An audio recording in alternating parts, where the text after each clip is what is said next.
疫情指挥中心宣布，这个美食街、夜市啊、菜市啊，还有百货商场等等，打来会要求都爱伫咧道顶来装设着架帮，或者是减少座位。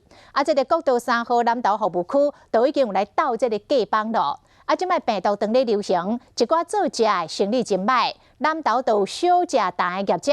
看到这个油价加速拢来落价，所以嘛对咧调降计数，要拼俗价单人客。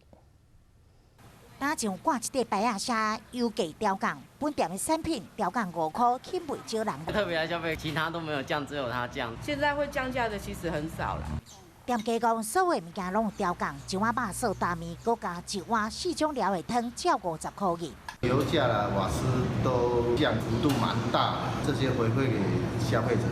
头家讲疫情影响，人客加真少，这波调降，互生意有起色，至少补贴损失。另外，国道3号南投服务区业界执行安全社交距离，餐桌有放特别架帮，摒开干净。户外的桌子我们采单侧设座，大的桌子我们就是把椅子减少摆设。菜市仔嘛有加强防疫，台北市政府宣布，初9开始到公有市场买菜，一律挂嘴烟。拜托一下，麻烦你带起来，都很好啊。这种病情啊，大家都带着比较好。台北市也阁无法度强制执行。